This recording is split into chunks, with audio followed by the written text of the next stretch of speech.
नमस्कार दोस्तों आज का जो टॉपिक है वो इन्वर्टर के सिंगल और डबल वायर कनेक्शन पे है और इसके फ़ायदे और नुकसान पे बात करेंगे। कई भाइयों ने पूछा भी था सर मेरे कि इन्वर्टर के सिंगल वायर और डबल वायर के बेनिफिट और डबल वायर के फ़ायदे और सिंगल वायर के नुकसान के बारे में वीडियो बनाइए। ठीक है दोस्तों, तो आज इस टॉपिक पर बात करेंगे हम कि इन्वर्टर से सिंगल और डबल वायर के फ़ायदे और नुकसान के बारे में। सबसे पहले हम सिंगल वायर की बात करते हैं। सबसे पहले हम जो है वो सिंगल वायर की बात करते हैं कि सिंगल वायर के जो फ़ायदे हैं और इसके नुकसान क्या क्या हैं। ठीक है दोस्तों, तो जो सिंगल वायर के फ़ायदे हैं, सपोज डेट अगर मान लीजिए आप कि आप जो है पूरे घर में इन्वर्टर कनेक्शन करा रहे हैं।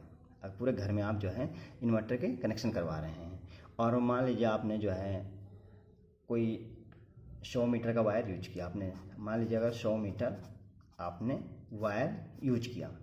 अब 100 मीटर वायर जो आपने यूज किया वो सिंगल वायर पे यूज किया। यहाँ पे अगर डबल वायर यूज करते तो क्या होता? अगर आप यहाँ पे डबल वायर यूज करते तो क्या होता? तो आपको 200 मीटर वायर यूज करना पड़ता।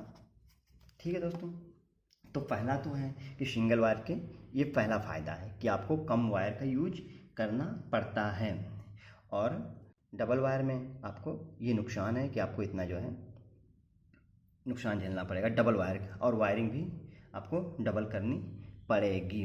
ठीक है दोस्तों, इसके बाद अब हम बात करते हैं कि सिंगल वायर के नुकसान। अगर सिंगल वायर मान लीजिए आपने क्या किया कि अभी हमने कई सारे वीडियो इन्वर्टर के ऊपर बना रखा है। ये मान लीजिए यहाँ से आपने इन्वर्टर से एक आउटपुट ले लिया और इसमें आपको देना है, इसमें सिर्फ इन्वर्टर का फेज जाएगा, इन्वर्टर का फेज जाएगा ना कि आएगा। और आपने इधर से कोई फेज दे दिया, आपने इधर से जो है आपने यहाँ पे जहाँ पे न्यूट्रल देना था वहाँ फेज कर दिया, जहाँ पे फेज देना था वहाँ पे न्यूट्रल दे दिया, तो हो सकता है आउटपुट में इसके फेज आ जाए।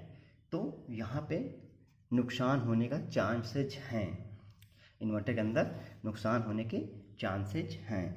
तो ठीक है, अब ये हो गया आपका सिंगल वायर कि कहीं ना कहीं जो है आपका अगर सिंगल वायर से फ़ायदा है तो कहीं ना कहीं थोड़ा बहुत नुकसान भी है कि वायरिंग करते समय काफ़ी ध्यान देना चाहिए कि हमें जो है इन्वर्टर का जो आउटपुट में फेज यूज करना है वो फेज ही होना चाहिए और दूसरी तरफ जो है न्यूट्रल ही आना चाहिए। अगर उधर भी फेज आ गया तो आपका उपकरण नहीं ऑन होगा।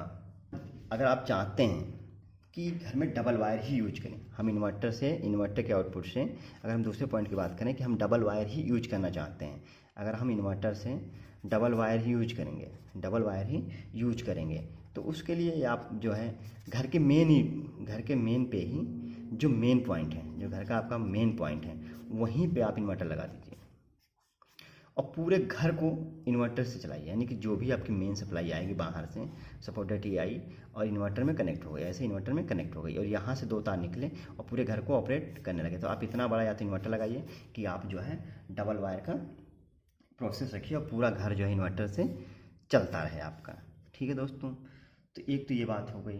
और डबल वायर, अगर मान लीजिए डबल वायर की वायरिंग करनी हुई तो फिर आपको जहाँ पे 3 तार ले जाने हैं वहाँ आपको 4 तार ले जाने पड़ेंगे। वहाँ पे आपको कितने ले जाने पड़ेंगे?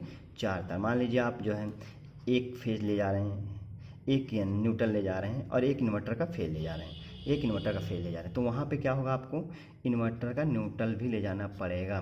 तो कहीं ना कहीं दोस्तों मेरे हिसाब से कि जो आपका जो डबल वायर कनेक्शन, इसमें आपकी कॉस्ट काफ़ी ज़्यादा लग सकती है, आपकी वायरिंग करने में भी टाइम लगेगा और आपको जो है पैसे भी ज़्यादा खर्च हो सकते हैं। तो इसलिए दोस्तों सिंगल वायर जो है, इन्वर्टर का जो सिंगल वायर है वो काफ़ी फ़ायदेमंद है। बस थोड़ी सी सावधानी रखिए वायरिंग करते समय और बाकी कोई दिक्कत नहीं होने वाली है आपको इन्वर्टर सिंगल वायर से। सिंगल वायर आज के समय में सबसे ज़्यादा वायरिंग होती है और इसके ज़्यादा बेनिफिट भी हैं। ठीक है दोस्तों, तो दोस्तों अगर चैनल पर नए हों तो चैनल को सब्सक्राइब कर लीजिए और ऑल बेल नोटिफिकेशन प्रेस कर लीजिए, क्योंकि इसी तरह का टेक्निकल वीडियो हम आप लोगों की डिमांड के हिसाब से अपने चैनल पर लाते रहते हैं। तो दोस्तों ये वीडियो कैसा लगा कमेंट बॉक्स में ज़रूर बताइए, कुछ क्वारी हो तो कमेंट बॉक्स में ज़रूर करिएगा। मिलते हैं नेक्स्ट वीडियो में, तब तक के लिए जय हिंद।